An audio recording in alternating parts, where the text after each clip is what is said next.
vamos a escuchar a Esteban Jovaji, investigador del CONICET. Él forma parte del grupo de estudios ambientales de la Universidad de San Luis y hoy nos va a contar cuestiones asociadas al uso de la tierra en el Gran Chaco y en particular el caso de los menonitas en Paraguay. Así que cuando quieras. La idea es que primero hable Esteban y la charla va a durar más o menos 45 minutos y al final son las preguntas. Bueno, hola a todos, ¿cómo están? ¿Me están viendo a mí ahora o están viendo la computadora? Ahora. ¿Me ven a mí? Bueno, es una presentación un poco rara, no tiene conclusiones muy contundentes o definitivas, lo que busca más bien es, creo yo, ayudarnos a pensar de formas diferentes qué hacemos con el territorio en general y específicamente qué hacemos con el territorio chaqueño. Así que vamos a pasar a la presentación, pero antes, a ver si la cámara me lo permite, les quiero mostrar a algunas de las personas clave de lo que estoy por mostrarles, que son estudiantes e investigadores del laboratorio. Hola Martín, le doy pasar a Martín. Están Patricio Magliano, está Francisco Murray y a ver si llego a girar la cámara, ahí está Germán Baldi, una pieza fundamental de muchas de las cosas que les voy a mostrar hoy. Tal vez como mínima introducción, somos un grupo de investigación que está funcionando hace casi 10 años acá en San Luis y lo integran alrededor de unas 15 personas y nos dedicamos a cuestiones que tienen que ver con ciclos biogeoquímicos, ecohidrología y uso de la tierra. Y desde hace unos 4 o 5 años estamos interesados cada vez más en la región chaqueña y en general en territorios semiáridos. Cuando digo región chaqueña les aclaro que a muy pocos metros de acá ya tenemos el Chaco árido en San Luis.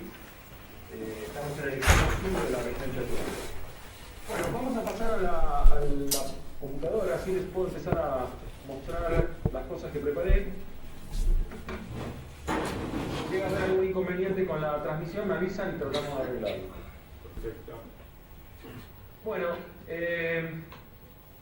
lo que interesa traerles es un caso muy concreto que es el de los menonitas en el Chaco paraguayo y usarlo para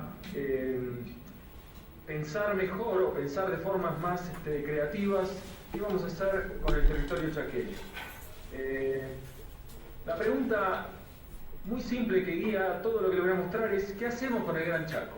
Esta es una pregunta que no solo anda dando vueltas por los circuitos académicos, es una pregunta que está cada vez más adentro de la sociedad y se trata en muchos foros. Desde luego que ¿qué hacemos con el territorio del Chaco? Es algo que se pregunta la gente que vive en ese territorio desde que está ahí.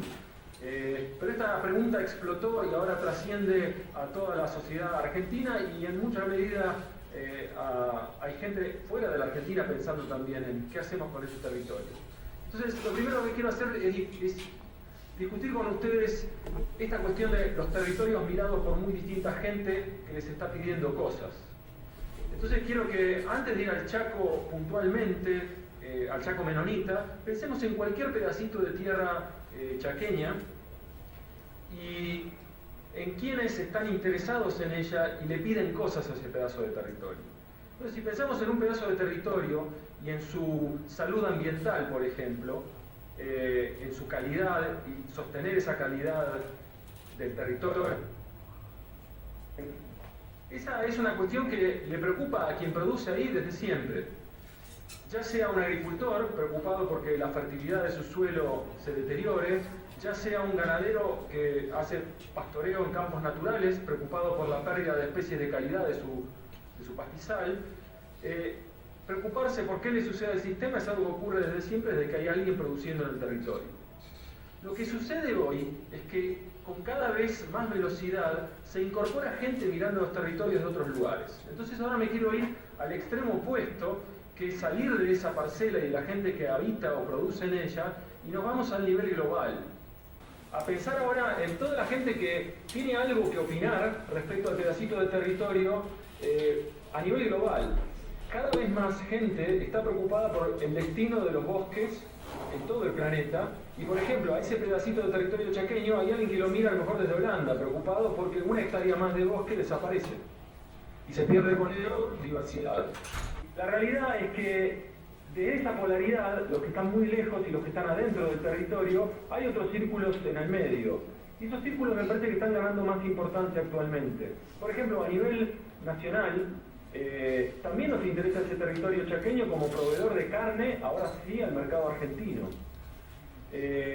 También nos interesa, en un nivel más local todavía, cualquier territorio por su capacidad de proveer servicios más directos que el control del clima a una población. Un caso que siempre me gusta traer es el del territorio de las sierras de Córdoba, ofreciéndole agua a una ciudad de 2 millones de habitantes.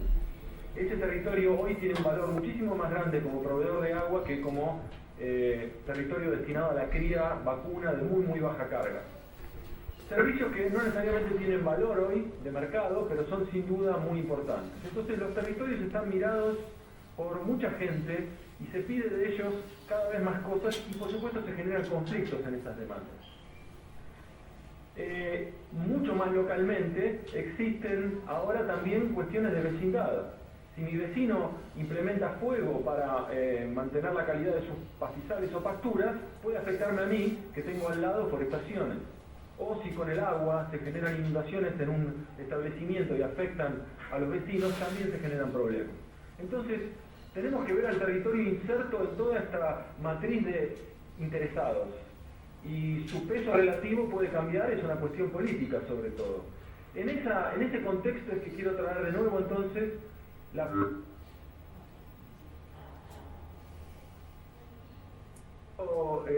plantear es que la respuesta a esa pregunta es idealmente el fruto de un debate que es político, en donde los científicos lo que podemos hacer es apoyarlo, pero en definitiva no es un problema técnico-científico, sino que es un problema político, pero que idealmente se va a llevar adelante ese debate apoyado en la ciencia.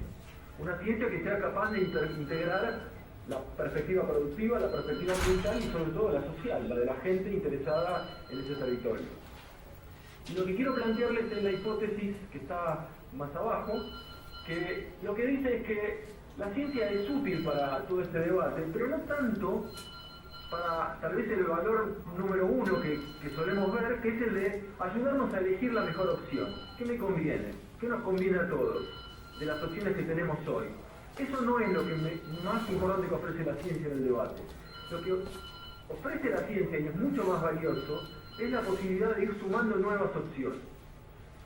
Si tengo razón o no con esto que les digo, no lo sé, pero lo quiero cambiar como hipótesis orientadora. Tenemos mucho de lo primero y muy poco de lo segundo. Y eso es lo que estimula este acercamiento al Chaco menonita que les voy a mostrar ahora. La idea entonces es que para generar nuevas opciones, lo que deberíamos hacer es salir allá afuera y conocer un poco más de los infinitos futuros posibles que hay. Porque los futuros realmente son infinitos, los futuros posibles, y a menudo nos quedamos con muy pocos a la hora de decidir. Bueno, la presentación tiene 3 partes, pero la primera es por lejos la más importante y en función del tiempo puede ser que le dediquemos muy poquito a las últimas 2. Vamos a hablar de los menonitas en el Chaco paraguayo, vamos a recorrer muy rápido su historia. Rapidísimo vamos a ver la evolución de sus sistemas productivos y nos vamos a detener más en 3 desafíos que enfrenta, creo yo, cualquier sociedad que produce y vive en el Chaco, en el Gran Chaco. Los desafíos para la producción ganadera, los desafíos para proveerse de agua y los desafíos que impone la regulación hidrológica. Y después, si nos queda tiempo, vamos a pasar a una visión más amplia de otros usuarios de territorios parecidos al Chaco. Bueno, los menonitas son un grupo religioso y étnico también, y su origen se remonta a los principios del protestantismo. A mediados de 1500 surgen una gran diversidad de ramas protestantes y tal vez lo que es importante destacar de esta particular que se transformó en lo que hoy llamamos menonita, el deseo de transformar profundamente muchas cosas desde el pacifismo. La enorme violencia que suscitó el ascenso del protestantismo llevó a este grupo de gente a rechazar fuertemente la violencia. Y eso signó la historia de este grupo y lo trajo hasta Paraguay. Hay 2 demandas muy fuertes que hacían a cualquier lugar que los hospedaba, y era no ser enrolados en guerras, no ser reclutados, y ser respetados en su derecho de impartir enseñanza de la forma que ellos querían, que era básicamente siguiendo su idioma y sus reglas de enseñanza religiosa. Bueno, esos dos requisitos no son menores y los llevaron a ser expulsados sucesivamente de varios lugares. Desde su lugar de origen, en lo que hoy es Holanda y parte de Polonia, terminaron paseando por varios territorios que incluyeron Rusia, en donde pararon mucho tiempo. En algunos casos por varias generaciones se mantenían en un lugar, en otros una sola generación llegaba y se iba. Lo que nos interesa de los menonitas que llegan a Paraguay es que hacen una parada de un tiempo bastante largo en Canadá. Y Canadá en algún momento les impone respetar las reglas de enseñanza de la nación canadiense, y eso los lleva a un cortocircuito con el sistema que los hospeda y deciden retirarse de Canadá. Algunos grupos se quedan, pero un grupo importante decide irse de Canadá. Una parte va a México, y por unas cuestiones fortuitas de contactos entre terratenientes y gobernantes paraguayos, terratenientes argentinos y gobernantes paraguayos, se encuentra una oportunidad de traer un grupo de menonitas a radicarse al Chaco paraguayo. En 1916 los menonitas que terminan llegando a Paraguay se van de Canadá, y recién 10 años después el primer grupo llega a Paraguay, llega al Chaco paraguayo. Esa gente que ven en la foto está en un oficio religioso en el monte recién ocupado por esta gente, monte que por supuesto estaba ocupado por pueblos originarios anteriormente, y todavía lo está. Y lo que me parece a mí importante relacionar con esta foto es que esta gente que está ahí son los abuelos de las personas que hoy gestionan el territorio menonita, o el territorio ocupado por las comunidades menonitas en el Chaco paraguayo. Algunos hitos importantes tienen que ver con el derrotero que siguió Paraguay después de que ellos llegan. En 1930 se funda formalmente la primera colonia menonita, y 2 años después Paraguay entra en guerra, una guerra bastante caprichosa relacionada a las perspectivas de encontrar petróleo en el Chaco, entre Bolivia y Paraguay, la gran guerra del Chaco, que por suerte para los menonitas no involucra que ellos tengan que participar, son respetados en su periodo de no involucrarse en guerras, y transitan ese periodo en sus colonias. La guerra termina en el año 35, pero recién en el año 38 se establece el tratado de paz y se fijan los límites. A partir de ahí, la colonia tiene un espacio un poco más claro, porque hasta ese momento ese territorio era disputado entre Bolivia y Paraguay. En el año 47 llegan los últimos inmigrantes que vienen de otros lugares. Otras colonias menonitas se suman a esta. La realidad es que esta colonia es hoy una de las más prósperas y diría poderosas de las colonias menonitas que hay en todo el mundo. Hay otras colonias, hay colonias en Argentina, en Bolivia, son bastante distintas a las que hay en Paraguay, mucho más conservadoras y tradicionales. Las hay también en México y en Canadá. Bueno, vamos derecho al territorio ahora. Lo que ven acá es un mapa de todo el territorio chaqueño en Argentina, Paraguay y Bolivia, con un agregado que es la Chiquitanía hacia el norte, que comparte la característica de bosque seco. Esos fantasmitas amarillos que ven ahí son lugares que ya han sido desmontados. Lo gris mantiene vegetación natural de algún tipo, a veces bosques abiertos o muy degradados, hay distintas cosas, pero no ha sido transformado en cultivos como lo es lo amarillo. Acá tenemos un detalle del Chaco paraguayo, las 3 departamentos de Paraguay que involucran el Chaco, y lo que ven acá es trabajo que hizo Germán, que está acá acompañándonos, que muestra qué tipo de usuarios hay en el territorio. Fíjense que esta gran mancha desmontada corresponde a lo que es el territorio ocupado por las colonias menonitas. Hay otros usuarios del territorio, acá hay ganaderos que vienen de Brasil, ganaderos varios, algunos argentinos, otros paraguayos. En blanco ven los territorios asignados, creo yo, oficialmente a comunidades indígenas, y desde luego viven otras personas ahí. El territorio amarillo que está 100 kilómetros cuadrados. Hay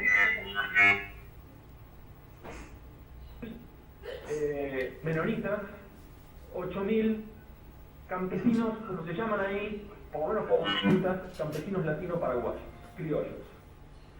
70% del territorio está desmontado. Y una cosa que me interesa destacar para ver dónde los nietos de esta gente que veíamos en la foto están parados hoy, es que el Producto Bruto Interno de esta zona es hoy PBI promedio de todo Paraguay. Es decir, que en promedio esta isla está, en cuanto a un indicador muy grosero y muy discutible de desarrollo económico, en una situación del doble de producto en promedio. Tal vez lo que es clave alrededor de ese PBI tan alto, comparado con el resto de Paraguay, es que esta zona siguió un camino de desarrollo muy fuerte agroindustrial con énfasis ganadero, que ahora vamos a ver en detalle. Para que tengan una idea del poder económico que hay, el 70% de los lácteos que consume todo Paraguay, una población total de alrededor de 5 millones, ¿no? Viene de esta zona. Y eso vuelve interesante también a la zona en el sentido que quien controla el mercado lácteo es la cooperativa o la red de cooperativas menonitas, y no como en todo el resto de los países grandes megalácteas como Nestlé o Parmalat, que son las que controlan el mercado de los países vecinos. En Paraguay, 70% del mercado lo maneja estos. Eso lo menciono como un caso aislado, pero es una de las primeras cosas que nos llama la atención del desarrollo o el camino de desarrollo que ha seguido este territorio. Otro dato interesante es que si comparamos dos áreas que son en lo ambiental muy parecidas, Quimilí y Loma Plata en Paraguay, lo vamos a volver a comparar varias veces. La finca media de Loma Plata tiene 150 hectáreas. La finca media de Quimilí tiene 2.800 hectáreas, o del departamento Moreno, que es donde está Quimilí. Eso ya nos da una pista del camino tan distinto. Bueno, la evolución de los sistemas productivos es algo que merece atención. Yo no quiero hacer ninguna conclusión de qué es bueno o malo de cada camino en esta presentación, sino más bien mostrar los casos, y en todo caso al final discutimos qué hacemos con esta información. En el Chaco menonita, desde luego la primera actividad fue la subsistencia. La gente que vimos en la foto llegó a ese lugar y tenía que procurarse alimentos. Estaban muy alejados de cualquier otro centro urbano. Hoy hay una ruta que conecta Asunción con el Chaco paraguayo. Está desde la época del gobierno de la dictadura de Stroessner, funcionando como una ruta habilitada y buena, pero antes la ruta era malísima. Eran viajes de muchos días por caminos de muy mala calidad. Ese aislamiento, sumado al bajísimo capital de esta población menonita que llegó, lo llevó a hacer agricultura de subsistencia, agricultura y ganadería de subsistencia. Esa fue la primera etapa del desarrollo productivo de esta región. Cuando se empieza a ver algo de excedente económico y la posibilidad de ir más allá de la subsistencia, se empieza a intentar con una agricultura comercial para generar cash, para generar divisas o ingresos. Y los primeros intentos tienen que ver con el cultivo de maní, de algodón y de sésamo, y no resultan del todo exitosos. La comunidad menonita empieza a inclinarse cada vez más por una ganadería que se vuelve cada vez más intensiva. Yo no la llamaría ganadería intensiva para los marcos de referencia que tenemos hoy. El intensivo está algo con mucha suplementación de grano, por ejemplo. Pero lo que está claro es que es una ganadería semi-intensiva que es capaz de llegar a producir leche y carne. Y lo hace apoyada sobre todo en pastura y con algo de suplementación de cultivos, sobre todo tipo silo, picado, de sorgo. Lo más destacable de este sistema productivo es la enorme integración vertical que tiene. Desde la producción ganadera se llega a productos terminados. Ahora vamos a ver detalles. Más o menos 90% del territorio de la isla amarilla que les mostraba recién, de lo desmontado de esa isla, que es casi el 70%, es destinado a la producción ganadera. Solamente el 10% hoy se destina a una agricultura comercial que es un poco distinta a la que se hizo antes. Hoy la agricultura comercial de la comunidad menonita apunta al algodón y al cártamo y ocupa solamente un 10% de territorio. ¿Qué pasó en el mismo periodo en Quimilí? Bueno, pasamos muchísimo tiempo en un estado de ganadería muy extensiva, la llamaría hiperextensiva, y un uso del bosque de tipo más bien minero, destinado a la producción de carbón. Todavía eso ocurre en el departamento Moreno de Santiago, 40% del territorio está bajo ese uso. Sin embargo, ese 40% está bajando muy rápidamente, porque ustedes saben, es uno de los departamentos que se desmonta a alta tasa.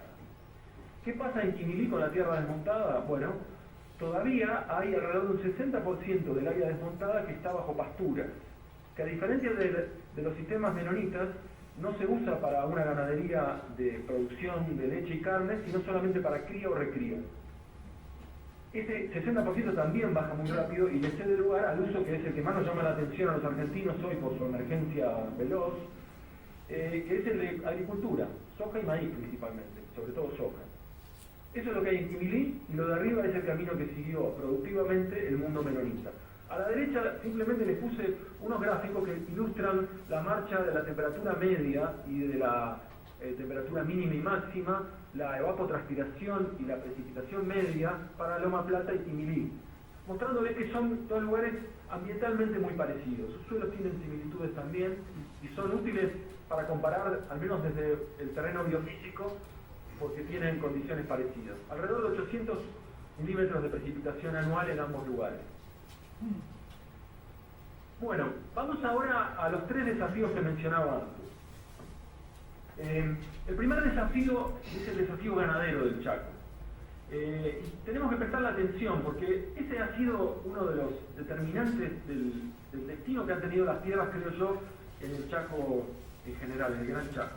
La primera cosa que limita la producción de cualquier tipo en el Chaco es la falta de agua potable o de agua dulce. Vamos a hablar en detalle en el próximo desafío, pero se los quiero mencionar porque eso ha sido crucial. Desde el punto de vista ganadero, eso a lo que nos lleva es que hay una parte grande del territorio que no se puede usar, porque un animal no puede moverse a más de cierta distancia de las aguadas. Si no hay aguadas, no hay animales y no hay ganadería. Entonces, el primer problema es que la falta de provisión de agua ha limitado por mucho tiempo el uso ganadero del territorio. El siguiente problema es el limitado consumo del forraje en el monte. En el monte, más bien no diría forraje, quería cambiar esa palabra, el limitado consumo de la biomasa que produce el monte. El monte produce biomasa, pero es muy difícil que el ganado la pueda aprovechar, que pueda acceder a ella. Eso nos lleva a que la ganadería, cuando ya tenemos las aguadas resueltas, sea una ganadería de bajísimas cargas. Y les quiero mostrar algunos datos acá. Este es un trabajo que publicamos con un estudiante del laboratorio que ahora está de vuelta en Santiago, que es su lugar de origen o su lugar de trabajo actualmente, que es Carla Rueda.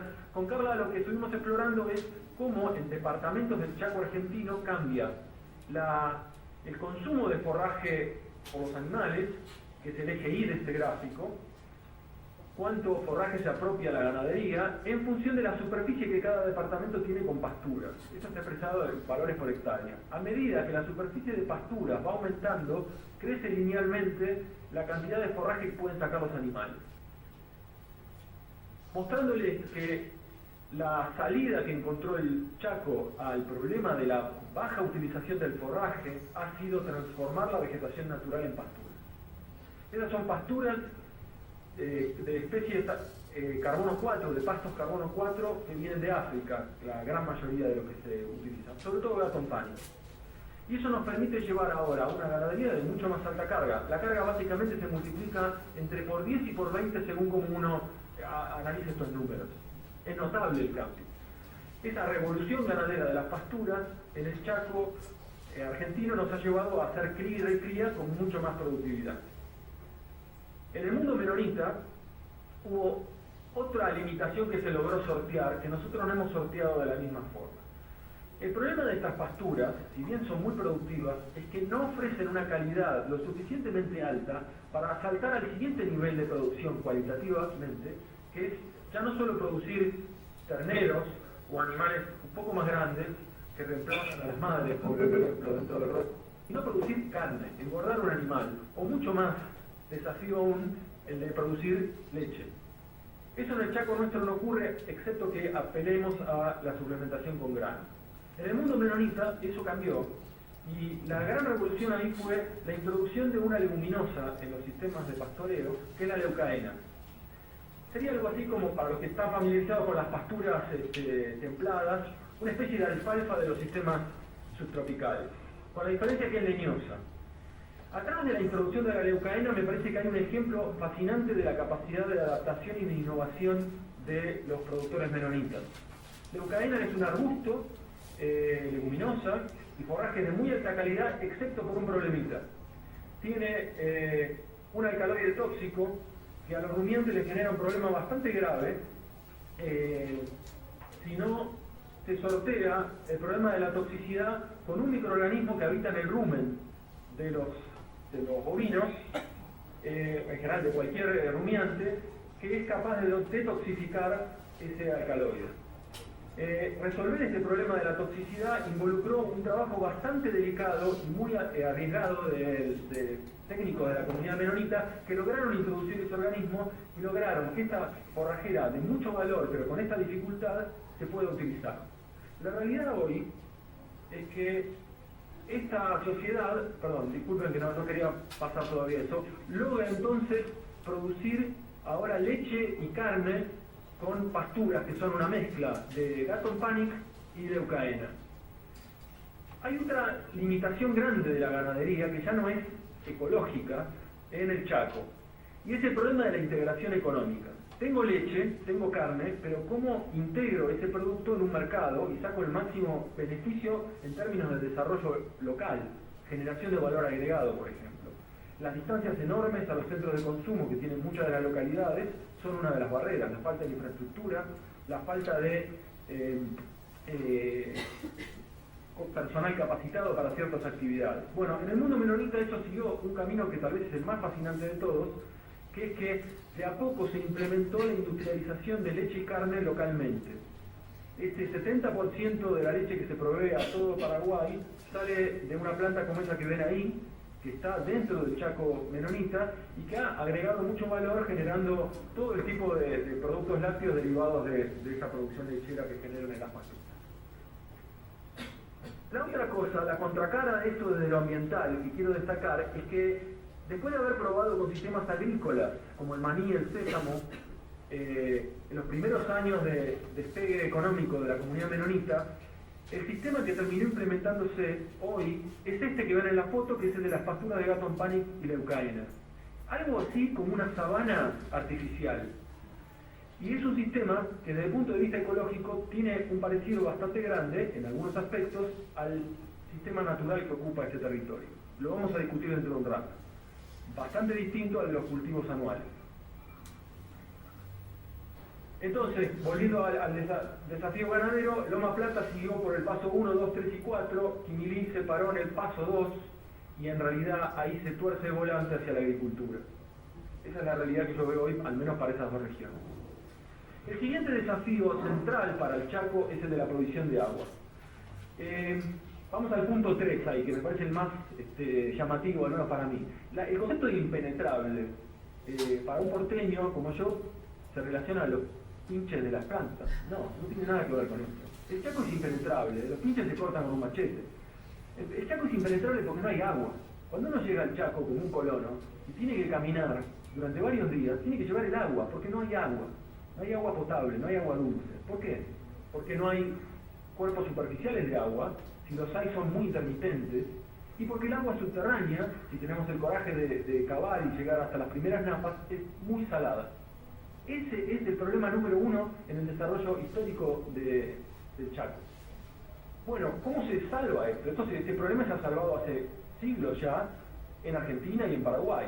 Bueno, una de las estrategias clave es captar el pequeño escurrimiento superficial que hay después de las lluvias, cosechar agua. Lo que ven ahí es una típica represa chaqueña. Se genera un pequeño borde que ataja el agua que escurre y se almacena en un espejo de agua que es artificial. De ese espejo de agua tenemos que mantener la demanda humana, la demanda de bebida animal, durante toda la estación seca, que es por lo menos 4 o 5 meses. Esa es la primera salida. Esto hace la gente hace siglos ya en todo el Chaco. La otra salida es salir a buscar agua de otro lugar. Nosotros que estamos acá en San Luis tenemos suerte, porque tenemos dentro de un territorio el extremo austral del Chaco seco, que es esta zona que está por acá. Cerca tenemos una sierra que es capaz de generar cursos de agua, y lo que ven ahí es el mapa de los acueductos que tiene San Luis para proveer de agua a toda la región seca, que no tiene agua superficial. La ganadería en San Luis hoy depende de esta red de acueductos que es bastante profusa, y los rojos muestran cómo se está ampliando, los próximos acueductos que se van a hacer.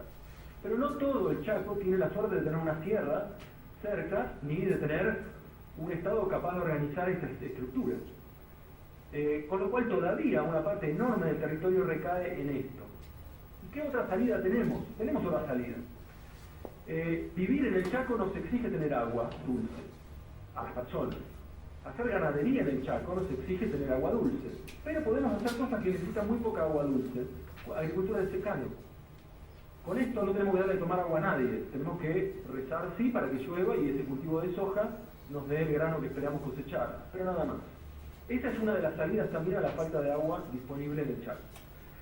Lo más fascinante, creo yo, de la cuestión del agua en el mundo menonita ha sido cómo esa comunidad resolvió un problema que estuvo presente desde el día cero en ese territorio, con un desarrollo tecnológico muy avanzado y muy independiente de alguna manera, muy propio. Lo que ven ahí es el sistema típico de cosecha de agua que hay hoy en el Chaco menonita. Estos sistemas lo que buscan es robarle un poco de agua a la precipitación, como hacían las represas que les mostraba antes, pero han ido evolucionando a un grado cada vez más eficiente y efectivo en la captura de agua. Lo que ven arriba, el que ven arriba es Patricio, que está acá al lado mío, que está estudiando este tipo de sistemas y está parado en el borde de un sistema como este. El espejo de agua que está ahí está elevado por el nivel del suelo o del terreno alrededor de unos 8 metros. Y es un gran cono, un gran volcán, en el que se almacena agua. ¿Cómo funciona esto? Bueno, la vista desde arriba de un sistema como estos está acá, sacada de Google Earth. Hay un área del territorio dedicada específicamente a captar agua. Lo que busco en ese lugar, aplicando maquinaria relativamente simple, imagínense una motoniveladora, por ejemplo, es favorecer el escurrimiento superficial y conducirlo en la llanura, que es muy plana, a partir de bordes que voy armando, a reservorios como este que está acá. Entonces, si normalmente escurre una cantidad ínfima, menor al 1% de las precipitaciones en el monte, acá yo logro que escurra muchísimo más. Entonces llueve y ahora una parte importante del agua viaja a este lugar que se llama pulmón. Cuando yo construyo este volcán, le robo tierra a esta zona y genero una zona más profunda o hundida. En este lugar capturo el agua de la lluvia y después con una bomba la traigo a este tanque. Este es el sistema de cosecha de agua más usado hoy en el Chaco menonita. Lo fascinante de este sistema es que ha logrado abastecer en forma segura de agua a toda esa evolución productiva de la que hablamos recién. Entonces vayamos a revisar algunos de los puntos que creo que son los más interesantes en la cosecha de agua en el mundo menonita. El sistema fue progresivamente capaz de primero abastecer el consumo humano rural, es decir, la gente en el campo necesitaba agua y la logró generar con represas de las más primitivas. Se pasó al consumo animal. En este punto estamos igual en el Chaco argentino, en las zonas de monte de Quimilí. Pero después se siguió avanzando y se pasó al consumo humano urbano. La ciudad de Loma Plata vive de agua cosechada de la lluvia, no solo de sistemas como el que les mostré recién, sino de lo que se cosecha en los techos, por ejemplo. La cosecha de agua fue tan buena que permitió dar un salto más y generar el desarrollo de industrias como la láctea que demandan muchísima agua de calidad. Y el punto extremo, tal vez el más, digamos, delirante, de hasta dónde se puede llevar esto, es la posibilidad de regar el territorio para cultivos con el agua que se cosecha de esta forma. Con algunas cosas que me preocupan y que podemos discutir en un rato. ¿Cómo lo logré esto? Bueno, la clave fue mejorar la captación. Darle escurrimiento al monte es muy difícil. Se dedican áreas, se sacrifica un pedazo de territorio y en general es una fracción mínima del total para generar escurrimiento. Si una cosa que hizo la comunidad menonita, apenas empezó a tener la posibilidad de entrenar gente y formarla, es que técnicos que se empezaban a formar dentro de la comunidad empezaron a viajar y trajeron muchas de las ideas de estos sistemas de cosecha de agua de Australia y de Israel. Pero las adaptaron. Y me animaría a decir que hoy en el mundo este lugar del planeta tan alejado y desconocido es el que tiene de los mejores sistemas de cosecha, captación de agua de lluvia en el mundo. Otra cosa curiosa es que por primera vez, después de muchos años, llega el primer acueducto, como los que yo les mostraba de San Luis, el primer cañito que viene desde el río Paraguay hasta el Chaco paraguayo. Algo que posiblemente tendría que haber llegado hace un siglo, llega ahora. Un caño que abastece de agua potable a Filadelfia y Loma Plata con agua que viene del río Paraguay. ¿Qué dicen los menonitas? Que el costo de ese agua es mucho mayor que el costo del agua que ellos generan con los sistemas de cosecha de agua. Y que la verdad que no necesitan ese caño. Ahora están bien con lo que tienen. Bueno, una idea de la dimensión y densidad de estos sistemas. En promedio hay un reservorio cada 600 hectáreas de estos en el Chaco paraguayo contra una densidad de 1 cada 1500 hectáreas de las represas tradicionales que tenemos en las zonas ganaderas del Chaco argentino. Se cosecha nada más que 1 milímetro de lámina por año. Con eso es suficiente para mantener esa oferta de agua necesaria en la región, comparado con lo que se cosecha en una situación típica del Chaco argentino, que es 0.1 milímetro por año. La otra cosa interesante es que estos sistemas logran una relación de superficie-volumen de 1/3 de la que tenemos en las represas de Argentina. Eso significa 1/3 menos de pérdidas por evaporación. Piensen que si ustedes dejan un tanque de agua evaporar todo el año en el Chaco paraguayo, van a perder de él alrededor de 2 metros de agua. ¿Sí? Esa es la evapotranspiración de tanque, o la evaporación de tanque que alcanzamos en ese ambiente. Lo interesante también es que en Paraguay se ven mucho más reservorios en las zonas desmontadas, porque las zonas desmontadas se utilizan sobre todo para ganadería. En Argentina es al revés. Cuando entra la agricultura, desaparecen las represas, nadie las necesita. Bueno, y el último desafío es un desafío que viene desde el mundo académico y definitivamente no es un desafío prioritario para quienes trabajan en el Chaco. Pero al menos nosotros como científicos creemos que es un desafío que merece atención. Y es este de la regulación hidrológica y las sales. Y ahí quiero destacar 4 aspectos del Chaco.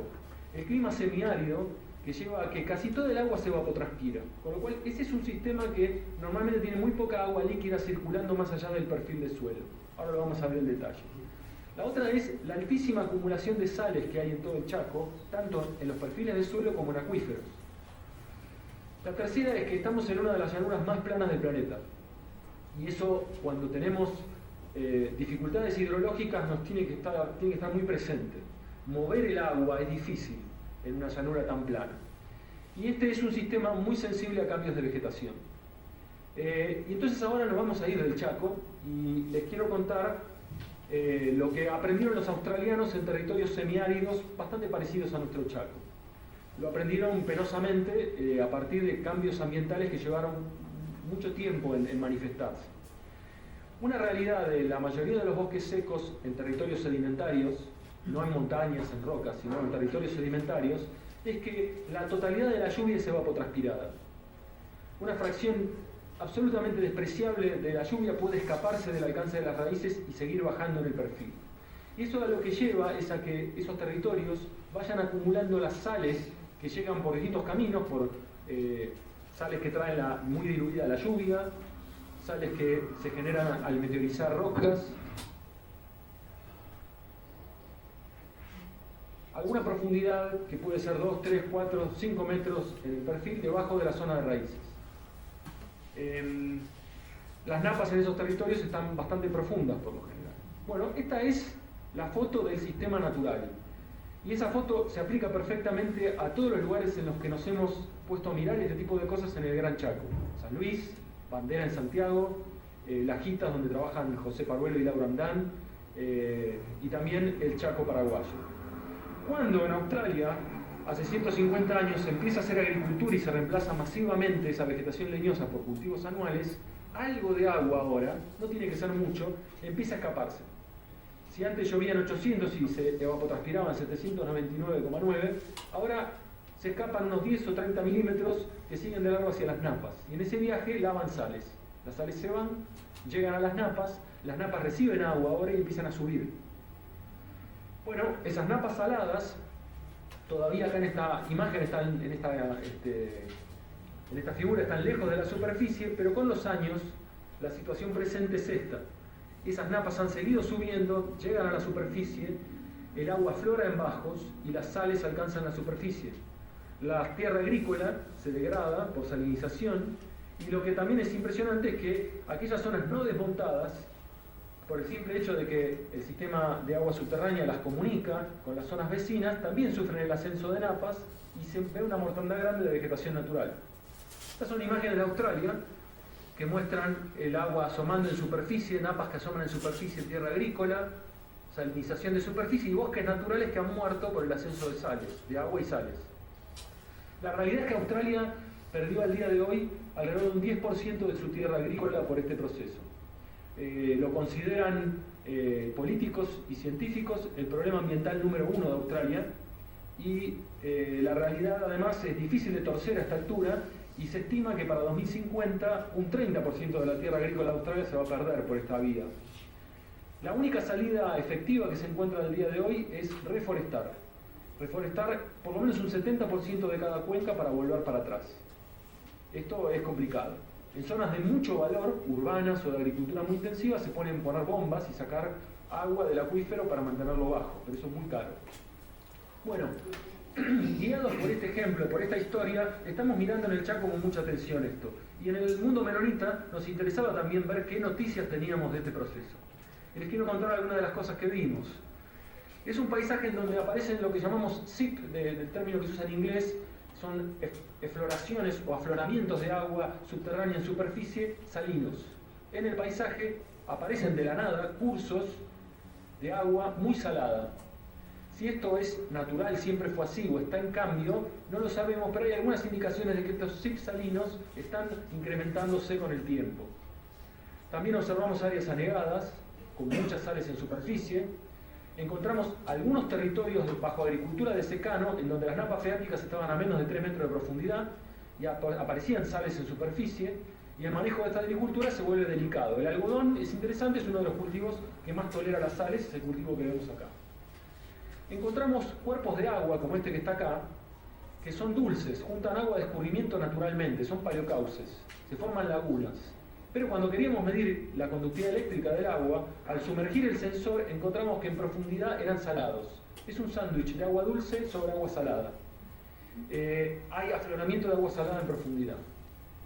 La otra cosa que es interesante es que las áreas de cosecha de agua son áreas que a propósito se mantienen sin evapotranspiración o con la menor posible. Y eso puede llevar a que acá tengamos entradas de agua a las napas muy grandes. Son áreas pequeñas, localizadas, pero conducir sales acá hacia la napa puede ser peligroso porque estamos cerca de la zona de almacenamiento de agua. Y tal vez lo más interesante y lo más riesgoso, creo yo, en términos del cambio hidrológico de la región, es el extremo al cual algunos de los productores, podríamos decir, se han copado con el riego, con la cosecha de agua, y han llevado al extremo de que dediquen la mitad de la superficie de un establecimiento a cosechar agua para regar la otra mitad de la superficie. Es atractiva la idea, porque uno puede ahora, en vez de tener 800 milímetros de lluvia, tener 1600, en realidad la eficiencia no es total, supongamos que tenemos 1200 milímetros de lámina, y eso nos permite entonces hacer una agricultura mucho más productiva. El riesgo que esto puede traer desde el punto de vista de alteración hidrológica es muchísimo más grande, por supuesto. Estas indicaciones aparecen, pero lo que nos tenemos que acordar es que el grueso del territorio productivo del mundo menonita es lo que está abajo. Es pasturas de Gatton Panic, muchas de ellas con leucaena. Es una sabana artificial que hidrológicamente se parece mucho al monte.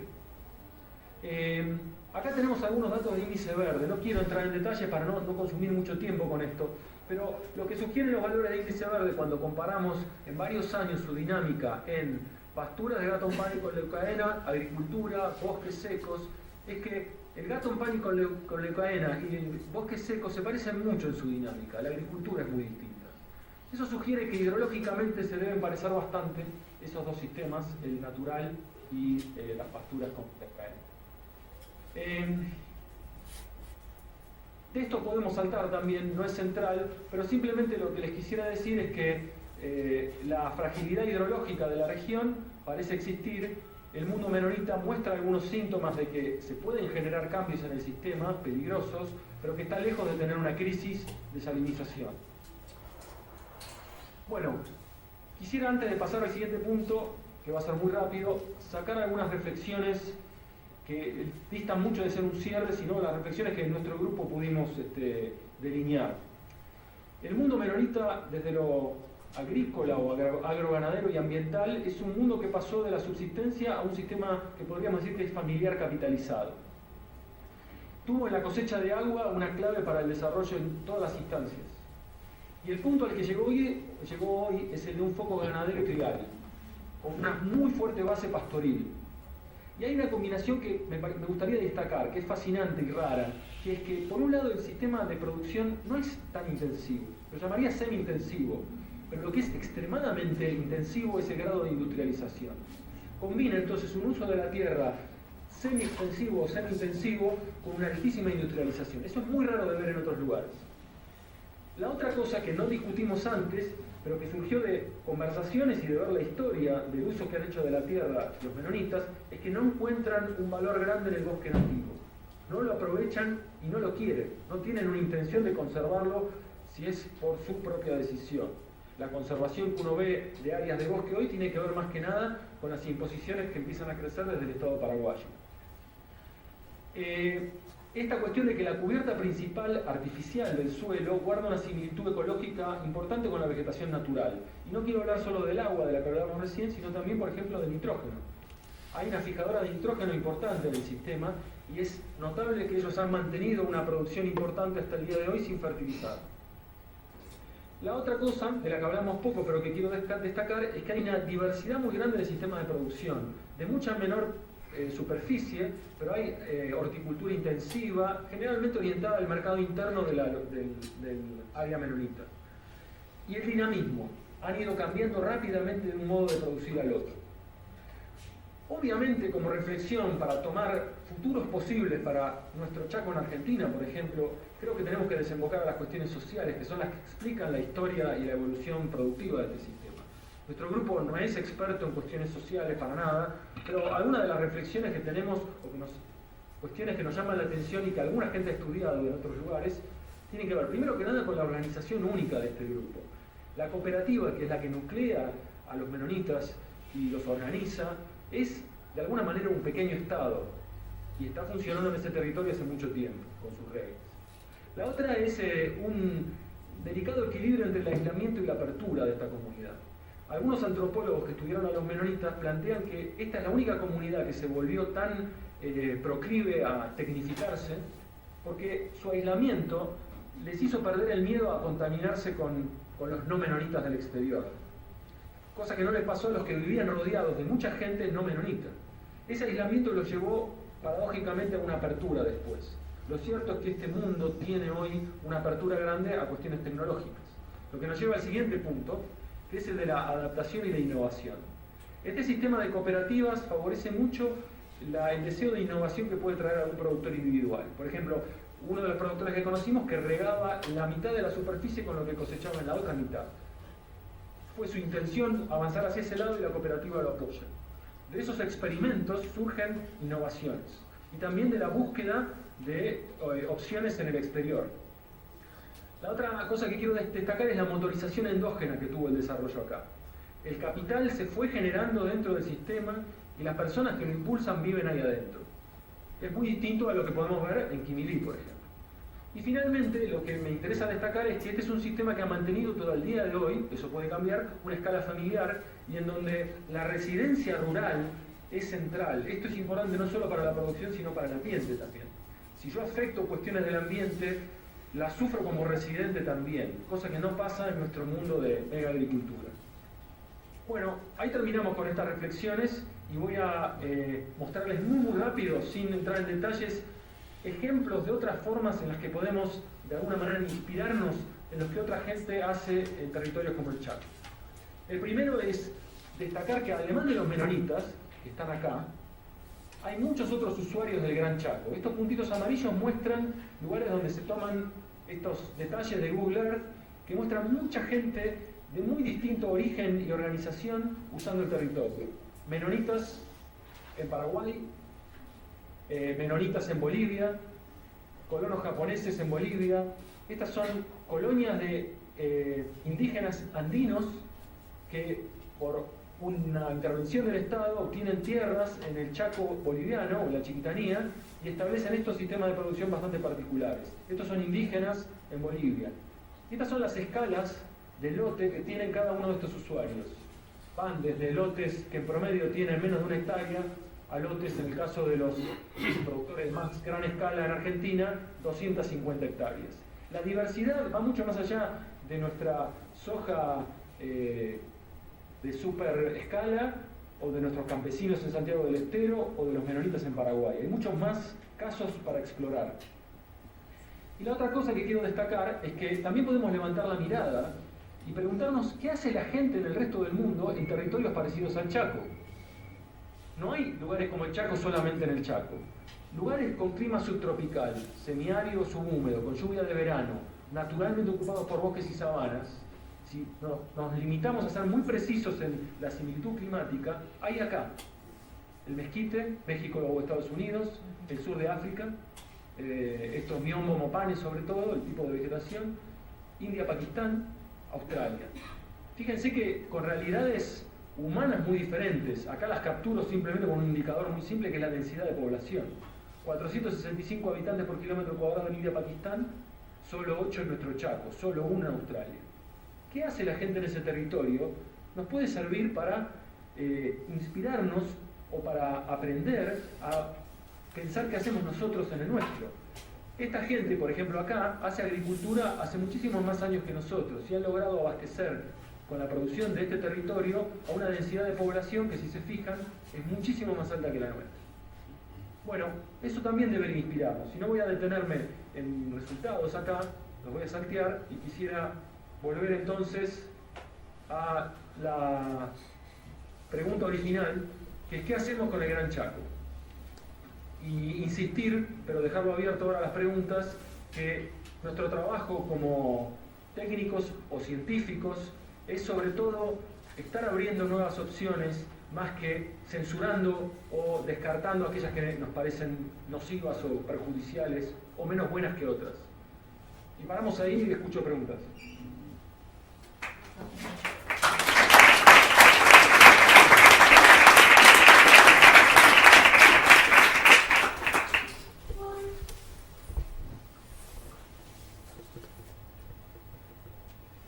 Esteban, con respecto al proceso de recuperación en Australia, que vos decís que lo que aparentemente es la única alternativa es reforestar. ¿Reforestar con qué? Con suelos de semejante tenor salino, y si hay una proyección de reforestar y qué modelo hay detrás de esa reforestación. Sí, voy a salgar un poquito. El desafío que presenta ese problema es que ahora el territorio ya no es ambientalmente como era antes. Sobre todo, la diferencia está en que tiene napas cercanas a la superficie saladas, con lo cual el terreno es salino y las especies naturales ya no pueden crecer ahí. El camino que han seguido los australianos ha sido el de reforestar ese territorio con especies australianas, pero que vienen de otros lados, sobre todo los eucaliptos como el camaldulensis, que es muy común en la región pampeana, que toleran la salinidad. Entonces reforestan con especies tolerantes a la salinidad, con el objetivo fundamentalmente de deprimir los niveles freáticos y regresarlos lo más cerca posible a la situación original. Nada va a volver a ser como antes, pero por lo menos se va a poder mantener el otro 30% del territorio que no está forestado, habilitado para producción de pasturas o cultivos anuales.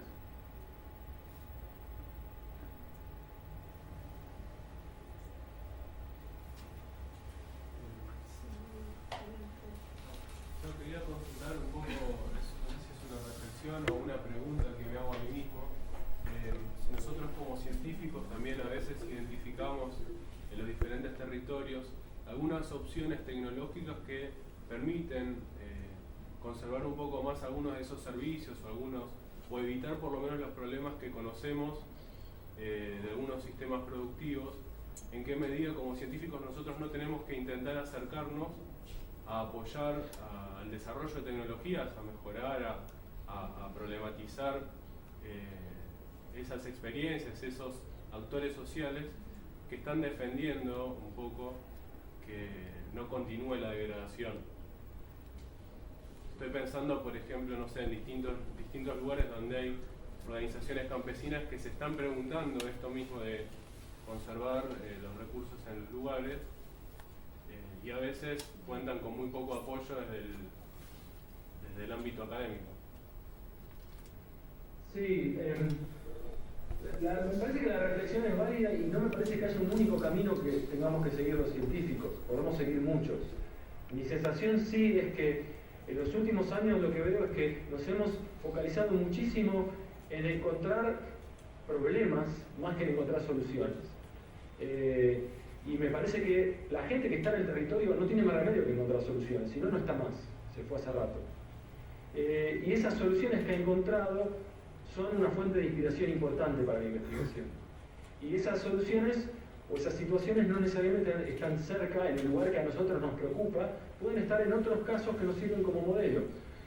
Los chacos, los hermanos del Chaco que les mostraba en el mundo, surgen buscados con un criterio biofísico primero, pero podemos ir a muchos otros lugares a sacar letra. Y internamente, lo que vos planteás, los campesinos se enfrentan a dificultades y a problemas, desde luego desde la extensión y desde el servicio que hacemos como agrónomos, es importante que los ayudemos.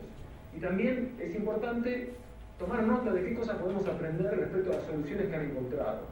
Esto de la cosecha de agua en Paraguay, que hoy es técnicamente impecable y top a nivel mundial, surgió de campesinos, que fueron de a poquito, paso a paso, llevando a la evolución un sistema que hoy es notable. Bueno, a lo mejor hay ocurriendo muchas de esas cosas delante nuestro. Me parece que un ejemplo para el Chaco que deberíamos mirar con atención técnica es el de la producción de carbón. Una producción que nos avergüenza, nos parece marginal, se asocia a la pobreza extrema, pero sin embargo puede ser una salida interesante para un uso virtuoso del monte, creo yo. Bueno, hay mucho que aprender de producción de carbón. No sé si contesto o sumo a tu reflexión, pero mi punto tal vez más importante es: nos tienen que preocupar los problemas, pero también nos tienen que preocupar las soluciones.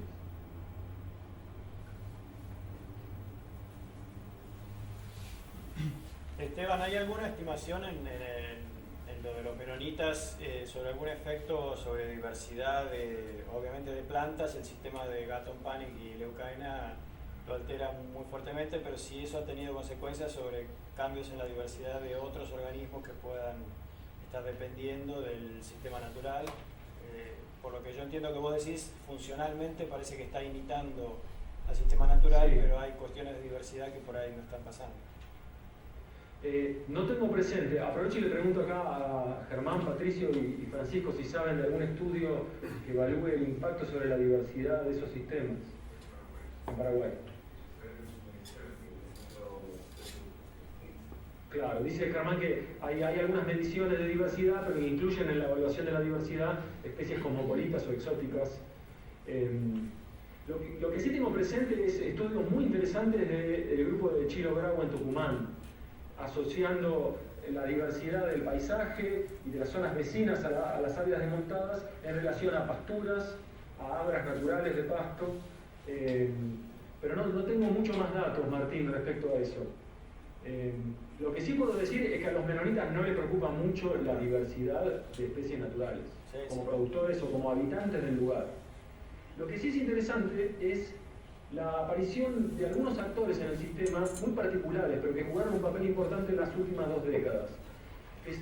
Un caso particular es en un proyecto de apoyo a la comunidad menonita que hubo de la GTZ, llegó un investigador alemán que se radicó y se transformó casi en un menonita más, hoy produce en el lugar. Este hombre impulsa mucho el mantenimiento de arbustos dentro de la pastura. Y es alguien que le está metiendo muchísimo más mediciones y datos al manejo de estos sistemas y a la convivencia con las leñosas nativas en las pasturas. O sea que el tema está flotando, pero mucho más de lo que te comenté no creo que se sepa. Ni hablar de otros organismos, de especies del suelo, de microorganismos del suelo, de fauna en general, que yo sepa no hay nada. ¿Escuchás? Sí, muy poco. Diego Wagner. ¿Dónde estás? Hola. Sí. No, pensando un poco, yo llegué un poquito tarde, vos planteabas como que había una serie de escenarios posibles. y no emitía juicio de valor sobre ninguno de ellos, sino que estaba mostrando. Y un poco pensando en las cosas que vos dijiste, desde la parte agrícola hay líneas de trabajo que ahora apuntan a intensificar mucho más el uso del suelo, ¿tá? Sí. Aumentar la cantidad de cultivos en un periodo de tiempo. Sí. Con lo cual quizá uno podría pensar en que, sin hacer juicio de valor de eso, por el tema del consumo de agua que tendrían esos cultivos, se empezaría a parecer mucho más a un monte nativo quizás, que se aprovecha mucho más lo que hay. Sí. Si no lo tenés Sí. presente como una de las variables que por ahí hay muchos que están trabajando apuntándole a eso a futuro. Totalmente. Es un tema muy interesante y hay uno de nuestros compañeros en el grupo, Raúl Jiménez, está explorando con mucha atención el cambio en las formas de producir en la agricultura típica de Argentina, en el Chaco, en la región chaqueña, dobles cultivos, siembras tempranas, siembras tardías, etcétera, etcétera, y su efecto sobre, por un lado, la productividad agrícola, su estabilidad, el riesgo, y por otro lado, sobre la recarga hidrológica. Y el doble cultivo o la intensificación agrícola, sin duda, tienen un efecto. La otra cosa a la que hay que prestarle mucha atención es a la profundidad de raíces. En un año húmedo se nos escapa agua más allá del alcance de las raíces. En un año seco, un monte de raíces de 6 metros lo puede aprovechar, un cultivo anual con raíces de 2 metros no. Y por ese otro lado habría que explorar un poco más. El cárcamo, por ejemplo, tiene raíces muy profundas. Es un cultivo que puede jugar ese papel.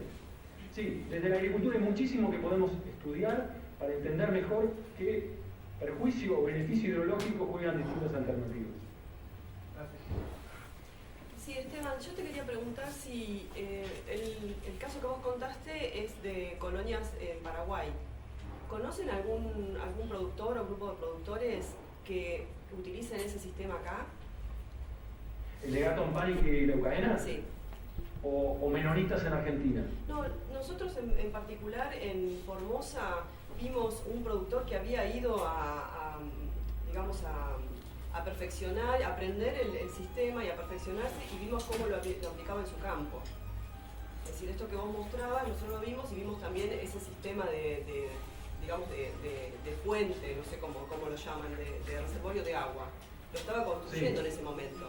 Entonces por eso te preguntaba si conocían productores que lo aplicaran acá y para ver cuán eficientes eran en copiarlo o en implementarlo. Sí, me parece que hay la persona para preguntarle es Alejandro Radelizani, que está en INTA, en INTA Leales, si no me equivoco. Alejandro tiene mucha experiencia en esto, estuvo en Australia trabajando con pasturas en Queensland de carbono 4 megatérmicas y Leucaena, tiene experiencia en esos sistemas y por lo que tengo entendido trabaja con productores en esa zona. Hay gente implementándolo.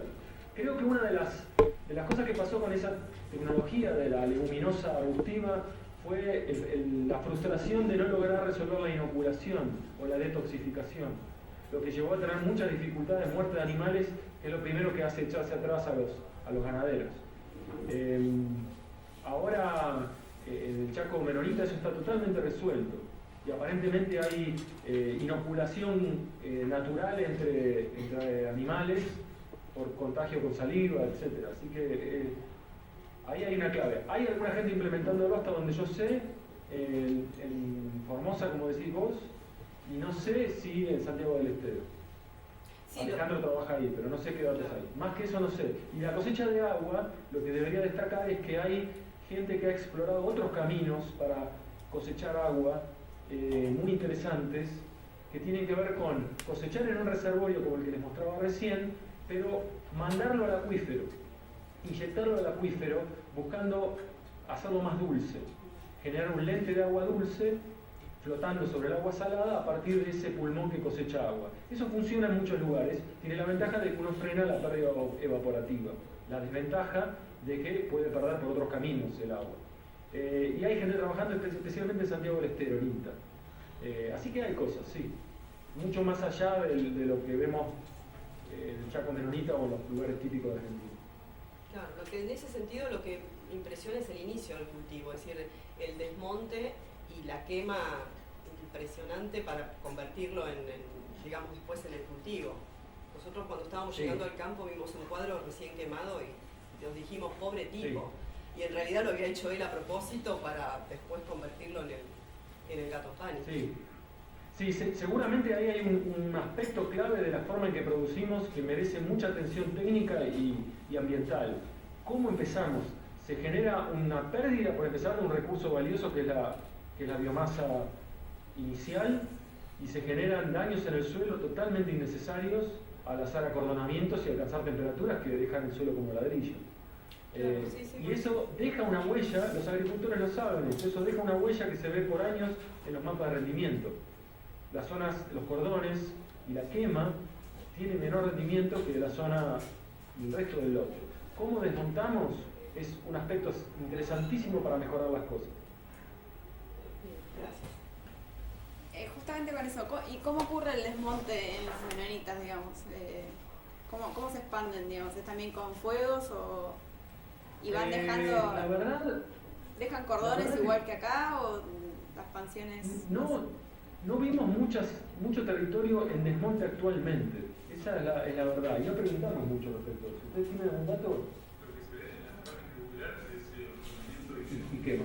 Acá lo que dice Francisco es que a partir de las imágenes en Google hay una cosa interesante. Los menonitas se están desmontando hoy fuera de la isla original otras tierras que las cooperativas poseen. Las cooperativas son dueñas de tierra que todavía tiene monte en la periferia de esa isla.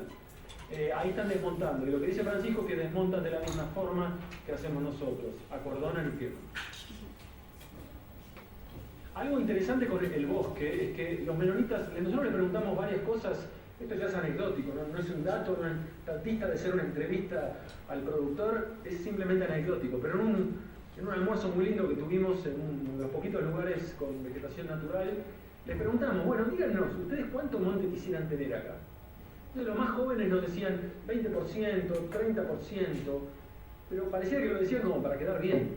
Y el técnico más viejo del grupo, una figura muy importante en la evolución de este sistema productivo, nos miró y nos dijo, 0 monte. Realmente ellos no encuentran un valor importante en el monte. Y existió en su momento, al desmontar, un aprovechamiento de la madera, pero no encuentran que eso sea un camino interesante desde lo económico y productivo. No encuentran un valor en el uso forestal del monte nativo, que creo que es algo que nos tiene que interesar. ¿Qué podemos hacer con el monte para producir y mantenerlo? A los menonitas no se les ocurrió nada muy interesante por ahora. Prefieren reemplazarlo.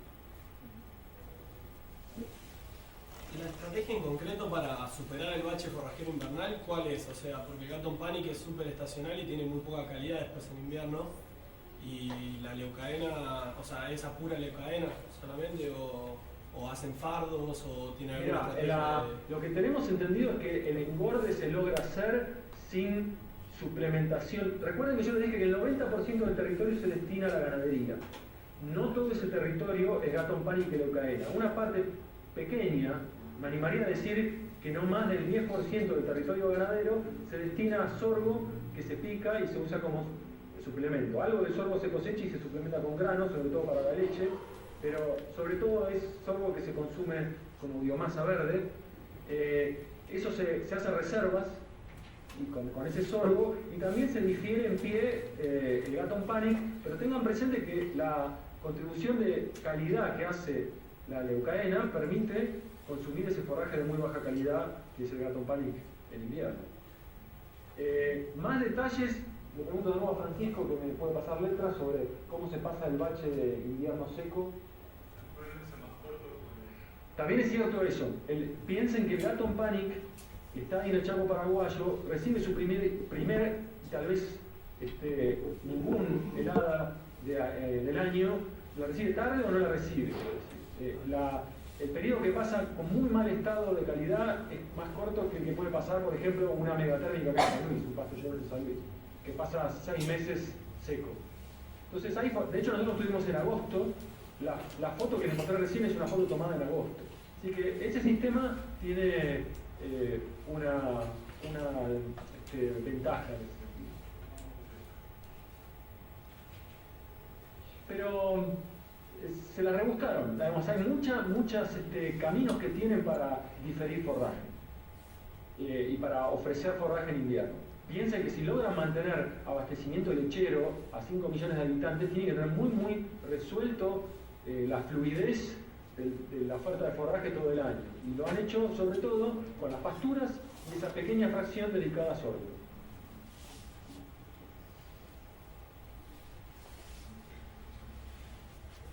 Bueno, bien. Sí.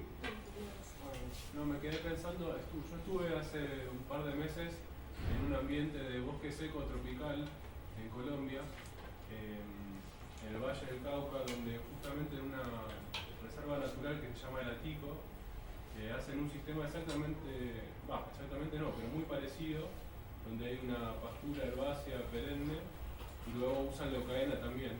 Y leucaena incorporado, y ellos son enfáticos en eso, es un estrato arbóreo también. Y lo que nos llamó la atención cuando lo visitamos también es que han aparecido plagas del estrato arbóreo, sobre todo no sobre leucaena, porque también usaron una leguminosa en el estrato arbóreo y era siempre la misma leguminosa. Entonces la pregunta, bueno, eso como pensando en esto de ampliar el horizonte de alternativas, ahí llovían unos 700 milímetros, solo que el ciclo, bueno, obviamente las temperaturas son homogéneas en todo el año, entonces eso es diferente. Pero ponía mucho énfasis en el estrato arbóreo. Sí, el componente arbóreo en estos sistemas no está, definitivamente. Y algo interesante para destacar es que los menonitas hacen algo de plantación forestal, la hacen en una fracción del territorio pequeña que son los paleocauces, que son más arenosos, y lo que plantan es paraísos gigantes, melia, paraíso. No plantan ninguna especie nativa, plantan una especie que tiene una ecuación interesante entre velocidad de crecimiento y calidad de madera. Respecto al estrato arbóreo en general, en el Gran Chaco, creo que hay muchísimo para averiguar respecto a un sistema que es cada vez más importante en nuestro Chaco árido, sobre todo, que es el de los rolados. Rolamos el monte para favorecer pastos y dejamos algunos árboles. Lo tradicional es dejar árboles grandes que lo único que ofrecen es una sombrilla, para que los animales tengan sombra. Nadie los deja, si bien alguna gente los llama sistemas silvopastoriles, de silvo no tienen nada, lo único que tienen es un árbol que está de alguna manera cumpliendo una función de protección al animal. Parece que hay muy pocos forestales, en Argentina al menos, interesadas en los árboles. Son los ganaderos los que están más interesados en los árboles. Eso es al menos lo que dice otro científico que está trabajando mucho en el Chaco Seco, que es Marcelo Naval, que está en INTA en Santiago, y que está estudiando cómo funcionan estos sistemas rolados con árboles remanentes destinados más que nada a producción. Pero hay gente pensando en eso.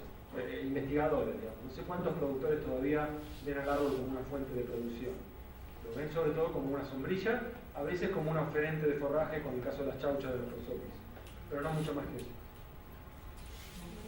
Una última pregunta, yo estoy acá atrás. El caso de las cortinas, por ejemplo. ¿Esa quién es María? Porque hay cortinas en Paraguay también, como que le dan una importancia, no sé si hay alguna reglamentación.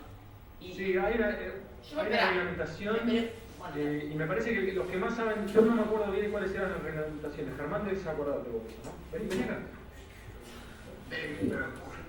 Ahora lo llamo a Germán, que te va a contestar esto con más perfección. Un montón de las cosas de las que hablo, si no estuvieran ellos al lado, no puedo decir nada. Así que... Hola. Él es Germán Baldi, pero ¿qué sabés de la ley paraguaya actual de desmontes? Que tenían la obligación de dejar 100 metros de cortina, pero al cambiar el gobierno cambió la ley. Así que ahora los menonitas desmontan. Y dentro de lo que vimos no había tantas cortinas. Porque es anterior. Bueno, María sabe más porque ella es de los mampos, pero... El 70% desmontado que hay, o mejor dicho, el 30% remanente, no se trata de cortinas, sino más bien muy poquitos intersticios y sobre todo la periferia de esa gran isla. Pero las cortinas son más amplias que en Argentina. Y en Bolivia se parece a esa de Paraguay, pero ahora cambió. Cambio de gobierno, cambio de reglas. Sí, sí. Y ustedes como ecólogos, digamos, más allá de la conservación del monte, relacionados particularmente a los ciclos hídricos, ¿le dan alguna importancia, digamos? Y si ustedes tuvieran que recomendar una política gubernamental de mantener o no las cortinas. Me preguntás, como científico, sí. como ecólogo, no tengo una respuesta técnica muy clara. Lo que sí puedo decir es que hay un tamaño mínimo a partir del cual el valor de conservación de la diversidad no tiene casi sentido ya. ¿Cuál es ese ancho mínimo de la cortina y la continuidad de cortinas? No lo sé, pero a menudo uno ve cortinas que son casi una formalidad de adorno y no cumplen, parecería, una función buena, preservando un pedazo de monte que al menos mantenga la estructura típica del monte. Averiguar cuál es ese umbral sería bueno, no sé cuál es, me da la sensación que 50-100 metros no son suficientes. Desde lo hidrológico, sería muy interesante averiguar en qué medida las cortinas pueden ayudar. Lo que tenemos que pensar es que ahí el problema pasa a ser areal. Si tenemos menos de un 5% del área con cortinas, no vamos a mover la aguja del balance hídrico demasiado. Tenemos que pensar, ya sea cortinas, islas, lo que fuera, en porcentaje del paisaje más grandes que se mantienen bajo monte o bajo algún uso que consuma agua con vegetación perenne. ¿Y la erosión? Entonces, ¿eólicas? Como ecólogo respecto a las cortinas, la primera pregunta es ¿qué le querés pedir a la cortina? Si le querés pedir conservar la diversidad, me parece que hay que averiguar mucho sobre el ancho mínimo y el grado de conectividad que tienen que tener para preservar distintos componentes de la diversidad. Si lo que te preocupa es la hidrología, el problema es más areal que de diseño, primero que nada, y trabajar con porcentajes menores al 5% del territorio no va a mover la aguja hidrológica. Lo mismo. En Argentina, igual en Paraguay y en Bolivia son más avanzados que en Argentina para el tema de cortinas. En cuanto a la legislación. En cuanto a la legislación, o estaban en Paraguay, pero en todo el área desmontada nueva, al menos se ven cortinas mucho más grandes allá que acá. Las que nosotros vimos en nuestra corta experiencia viajando en Chaco, es que no tiene sentido. Ni siquiera preservan una característica estética, solo da pena. Las de Paraguay, al menos, parecían un monte. Y uno se sentía que estaba en un lugar diferente a Pergamino. Pero bueno, eso cambia. Y en cuanto a la erosión, tampoco cumplen una función, en cuanto a la erosión, digamos, hídrica, no cumplen tampoco una función muy grande porque no hay mucho pendiente. El otro servicio que pueden prestar las cortinas es el de controlar la velocidad del viento. No me parece que las cortinas que tengamos hoy se acerquen al espaciamiento mínimo que uno busca para que tengan un impacto sobre la velocidad del viento en el lote. Son lotes enormes y no tienen un papel importante. Y lo que era llamativo era que en Paraguay lo consideraban como un diservicio que daban las cortinas. Les molestaban para moverse y porque también perdían productividad en el borde de las cortinas. Sí, definitivamente para la producción la cortina ofrece dificultades. Ya sea para moverse, la competencia que hace con el cultivo en el borde es importante. Cualquier caminata alrededor al lado de una cortina, en un cultivo van a haber plantas mucho más chicas cerca de la cortina por la competencia, sobre todo por agua. Así que el papel para la producción y el papel que juegan para los servicios ambientales requiere averiguar un poco más cómo funciona. Y también aprovechar la diversidad de cortinas que se han generado en todo el Chaco con distintas legislaciones y épocas de la historia. Pero bueno, según todo lo que acaban de decir, sería entonces como recomendación sería mejor dejar un pedazo de monte mucho más grande, la misma superficie pero concentrada que pedacitos todos disgregados. Sí, la atomización del área remanente o la fragmentación extrema y sobre todo en forma de cortina tiene un montón de desventajas. Bueno, depende para qué servicio. Pero sí, de nuevo, depende para qué servicio. Sí, me parece que es una pregunta que tiene muchos ángulos y eso es algo que tenemos que tener presente con todos los servicios de los ecosistemas, que no necesariamente van a estar alineados, que lo que funciona para uno va a funcionar para todos. A mí me fascina traer un caso que es de alguna manera un caso extremo que busca hinchar un poco el globo de los servicios de los ecosistemas. En el desierto, del monte, en las zonas arenosas, hemos trabajado bastante en una zona que está entre San Juan, Mendoza y San Luis, en la frontera triple. Ahí hay muchos problemas con la provisión de agua. El agua de napas tiene mucho arsénico. Y uno de los lugares donde la población local encuentra el agua de mejor calidad son las islas de arena que se han volado por el sobrepastoreo. Hay en médanos desprovistos de vegetación que son capaces de almacenar agua de muy buena calidad. Entonces el servicio de provisión de agua es óptimo donde el servicio de protección de suelo y de vegetación es mínimo. Pueden pasar esas cosas y con los servicios tenemos que tener siempre atención a que no necesariamente una acción mata a todos los pájaros de un tiro. Esteban, tengo una pregunta cortita. ¿Ustedes qué grado de llegada o qué atención les presta la gente que toma decisiones políticas o concretas en lo que es ordenamiento territorial a todas estas cosas que estuviste planteando? Hay distintas acciones, digamos, que hacemos. Hoy, por preparar el PowerPoint hasta el último momento, falté a otra reunión que tenía de ordenamiento territorial con gente de FAO y del Ministerio de Agricultura de Argentina. Pero bueno, si cumplo, colaboro un poco con esa movida y desde el laboratorio tenemos sí participación en algo que está creciendo, que es una iniciativa del Ministerio de prepararse para el futuro de leyes de ordenamiento territorial, de las cuales la ley de bosque fue una especie de globo de ensayo. En el futuro va a haber más de eso y tenemos una participación en ese sentido. Eso en Argentina. En Paraguay la conexión ha sido hasta ahora mucho más directa con esta gente que está en el Chaco paraguayo, que son los menonitas. En un par de semanas uno de nuestros investigadores, Jorge Mercado, se va a Paraguay a dar un curso de modelos de cultivos o a discutir modelos de cultivos con los productores allá, y hay un puente bastante fluido con la gente de ese lugar. Son iniciativas sueltas que en realidad surgen cuando hay del otro lado un interesado. No tenemos un programa en nuestro laboratorio muy fijo y pautado de colaboración con instituciones. Si hay alguien interesado que toca la puerta, estamos presentes en general. Lo resumiría así. Bueno, Esteban, te damos las gracias. Perdón porque te hicimos faltar, pero bueno, muy bueno. No, díganle a José, que Paruelo, que está enojado seguro. Bueno, gracias.